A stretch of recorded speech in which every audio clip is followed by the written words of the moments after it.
When I check these words in their origin, the word principality means first in rank. It's the word alke. That means the way Satan fights a people and influences a civilization is very systematic. It's not random. What do the principalities do? They come in first to recruit people, and they recruit people based on the giftings that God has given to them. And so you find some people, they have leadership, and because of this leadership, they are authoritative and bold. The devil harnesses them and taps into their hearts and maybe introduces pride because of their boldness, because of their leadership capacity. Everywhere they go to their head, so suddenly they start feeling important. Over time, they will become a god over themselves, because when they arrive at the top, they will tell themselves, I don't need anybody to be what I am. I got here by my intelligence and by hard work. And he doesn't know that he has been manipulated. The other people who are prophetic, full of inspiration, they can sit down and see something and design it, and it becomes an invention. That prophetic power makes them easily access the spirit realm. Because of that, the devil can introduce it. And the guy, although he's very creative, very inspiring, very inventive, but there is a loss in his soul that he can't deal with. And so every time he sleeps around for fun, and he doesn't know what's going on. The inspiration is constant, but he has become godless. That's the work of principalities. They identify those who have gifting so that they are separated into quadrants. When they are done achieving that, then the powers come. The word power, there's the word exousia. It means authorities. And what they do is that they bind people. So somebody can start fornicating, and he thinks he's exercising his will. When he wants to stop, he will now discover he's a slave. That what he's doing is stronger than him. It is in stopping that he will now realize that he was not the one doing what he was doing. What he was doing was what was doing him.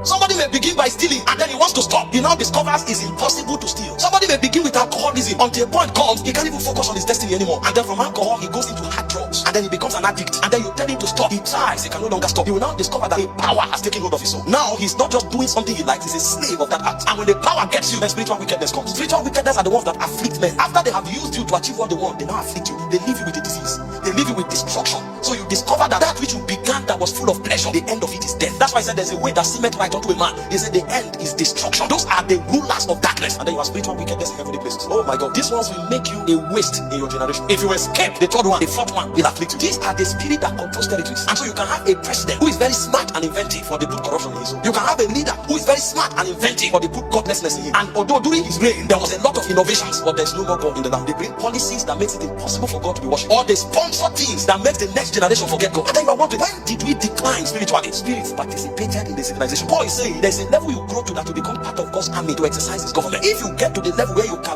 fight against those beings, you will need authority. Because when you rise up and say, oh, there must be revival in Australia, if you're not careful, you will lose your job after 2 weeks. And then you are wondering, what happened? I've been the best staff here. What went wrong? Nothing went wrong. You are beginning to contend at the gates. And so they want to distract you. So what they will do is that they will take your job. But for you to not lose your job, in addition to that body, you must have an authority through prophecy to keep your job. And so if they want to sack you, the person that wants to sack you will be sacked. Oh, you rise up and you say, you will fight against this and this and this act of iniquity. Suddenly your ship on the high sea, they tell you pirates attacked it, and you say, my ship has never been attacked with pirates. Okay, if they attack, I have insurance. You now check your secretary, tell you I forgot to insure the ship.